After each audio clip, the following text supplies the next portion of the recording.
বাজে আমার ক্লাস শেষ হয়ে গেছে, এখন যাচ্ছি বাড়ি। 9:30 সরি 9:30 না, কটা যেন বাজে? 11টা। ও ভাই মারো মুঝে মারো মারো। 11টা বাজে, ক্লাস শেষ হয়ে গেছে, যাচ্ছি বাড়ি। বাড়ি যাবার পথে একটু মাটন নিতে এসেছি, মাটন নেওয়া হয়ে গেছে। এবারে এসেছি চিকেনের দোকানে, আর এখান থেকে অল্প একটু চিকেন আর একটু চিংড়ি মাছ নিয়ে আর যাবো বাড়িতে। বাড়ি আসার সময় জিলিপি নিয়ে এসেছিলাম, আর এখন টিফিন করছি লুচি, আলুর দম আর জিলিপি। টিফিন করে আমি গেছিলাম জামা কাপড় ধুতে, আমার জামা কাপড় ধোয়া হয়ে গেছে, চলে এসেছি।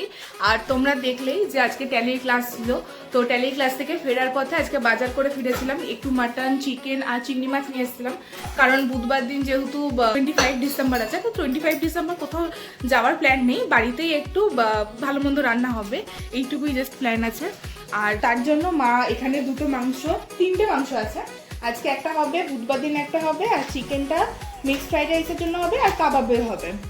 আর এখানে আমি মাকে বলে গেছিলাম যে পেঁয়াজ কাটতে, আমি এসে পেঁয়াজটা ভাজবো, তো এখানে পেঁয়াজ আর কেটেছে, পেঁয়াজ আর টমেটো। মা আলু কাটতে ভুলে গেছিল, তাই এখন আলু কেটে দিল। আর আজকে চলে এসছে বড় রাঁধুনি।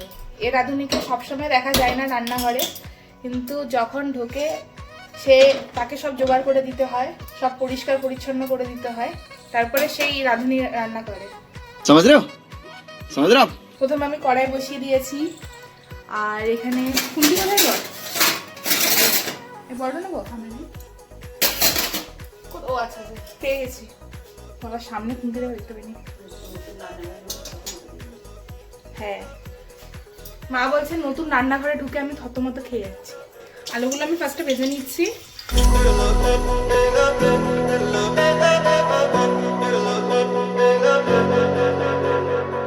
আলুটা ভাজা হয়ে গেছে, ওটা গরম মশলা ফোড়ন দিচ্ছি। পেঁয়াজ আর টমেটোটা আমার ভাজা হয়েই গেছে প্রায়, টমেটোটা একটা জায়গায় একটু তুলে নেবো। পেঁয়াজটা ভাজা হয়ে গেছে, এবারে আদা রসুন দিচ্ছি। আদা রসুনটাকে ভালো করে ভাজবো। আমার আদা রসুনটা ভাজা হয়ে এসছে, এবারে একটু হলুদ আর লঙ্কার গুঁড়ো দিয়ে মশলাটাকে কষিয়ে নেবো। আর আমি একটু অল্প গরম জলও করে নিয়েছি, ঠান্ডা জলটা দেবো না, তাই একটু গরম জল দেবো। পুরোটাই গরম জল দিয়ে কষাবো, আর ঝোলটা তো গরম জল দিয়েই করবো। টমেটোটাকে গেলে দিচ্ছি, অনেকটা জল বেরিয়ে যাবে, তাহলে আমার হলুদ আর লঙ্কার গুঁড়ো দিয়ে কষাতে সুবিধা হবে, যেন বসে না যায়, বসে গেলেই কিন্তু তিতো হয়ে যাবে। হলুদ দিলাম, আচ্ছা লঙ্কার গুঁড়োটা যে যার মতো দেবেন।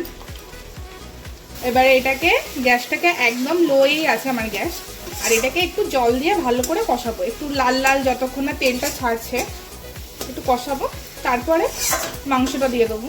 আচ্ছা আমি এমনি একটু তেল কম দিয়ে করছি, কারণ মাটনেতে এমনি একটু তেল থাকে, একটু কি ভালোই তেল থাকে, তাই তেলটা কম দিয়েই করছি, ওখান থেকে তেলটা ছেড়ে যাবে। আর প্রেশার কুকারে হবে যেহেতু মাংসটা, গরম জলটা তখনই দিতে হবে যখন মশলাটাতে আর জল থাকবে না, বসে বসে যাচ্ছে। নুনটা আমি মাংসটা দিয়ে নুনটা দেবো, তাহলে পরিমাণটা বোঝা যায়। কাশ্মীরি লঙ্কা দিলাম, তোমরা চাইলেও দিতে পারো, এটাতে কালারটা খুব সুন্দর আসে, লাল লাল। আচ্ছা আমার মশলাটা বসে যাচ্ছে, এবারে আমি মাংসটা দিয়ে দেবো।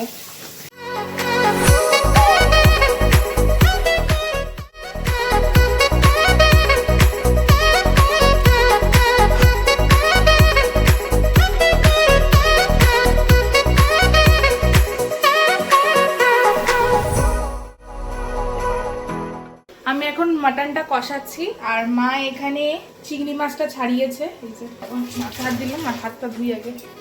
कौन है ये लोग, कहाँ से आते हैं?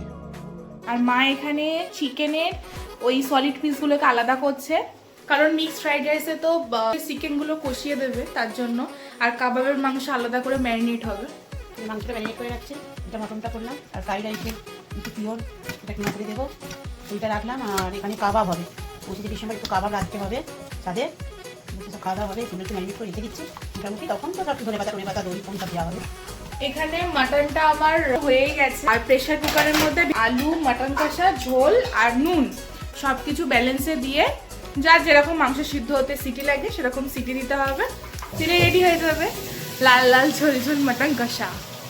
আর আমি প্রত্যেক বাড়ি মাটনটাকে কষিয়ে দিয়ে চলে যায় স্নান করতে, বাকি প্রসেসটা মা করে, মানে ওই প্রেসার কুকারে নুন আলু মাংস সব কিছু দিয়ে সিটিটা মাই দেয়। তো আজকেও সেম, আমার সব আমি ওগুলো করে দিয়ে চলে যাবো, এখন স্নানে যাব, তো বাকিটা মা করে নেবে। তো চলো। সিটিতে কি সমস্যা হয়েছিল একটু বলো। সিটিতে সমস্যা হয়েছিল, একটু সিটিটা উঠছিল না, ভিতরে কিন্তু জলটা আস্তে আস্তে কমে যাচ্ছিল, সেই কারণে প্রেশারটা একটু চেঞ্জ করলাম, সেই কারণে আমাদের একটু লাঞ্চটা দেরি হয়ে গেল। চ্যানেলের মালিক অর্পিতা ধারা। এখন এরম হাই হাই হাই না না এটা কি খাবে একটু বলে দাও। মটন কষা ভাত। মুখটা সরা না, আমার সামনে মুখটা ঢাবড়ার মতো লাগে তো। প্রায় 3টে বাজে, মাংস আমাদের রেডি, দেরি হয়ে গেল। এই যে আজকের আমাদের শো স্টপার নেমে গেছে। এখন 4টে বাজে, খেয়ে দিয়ে একটু রেস্ট নিয়ে এসছি ওপরে, একটু হাঁটবো আর মায়ের একটা গানের ভিডিও শুট করে দেবো। এখন সন্ধ্যাবেলা একটু বিস্কিট খাচ্ছি। মা মঙ্গলবারের ফুল আনতে গেছিল আর সাথে নিয়ে এসছে চপ। এখন খাবো চপ মুড়ি। এই যে পেঁয়াজ, গাজর, ঝুড়ি ভাজা, চপ দিয়ে মুড়ি মাখা হয়েছে। এখন 10টা বেজে গেছে, আমাদের ডিনারও কমপ্লিট হয়ে গেছে। আর আজকে সকাল থেকে অনেক তেলের জিনিস খেয়েছি। সকালে লুচি, আলুর দম, আবার দুপুরে মাটন, দেন সন্ধ্যাবেলা আবার চপ দিয়ে মুড়ি। অনেক অনেক মানে বাজে তেজভাবে তেলের জিনিস খেয়েছি আজকে। তো তার জন্য রাতে আর কেউই রুটি খেতে চাইলো না, তাই সবার জন্যই ওই মাটনের ঝোল, আলু, মাংস ছিল, সেটা দিয়ে মুড়ি মাখা হয়েছিল। তো সবাই অল্প অল্প করে খেলাম। আর আজকের ব্লগটা তোমরা ছেড়ে যাওয়ার আগে যদি তোমাদের ভালো লেগে থাকে ব্লগটার কিছু অংশ, তাহলে তোমরা চ্যানেলটার অবশ্যই পাশে থেকো। আর পরের দিন আসছি নতুন আবার একটা ব্লগ নিয়ে। গুড নাইট সবাইকে।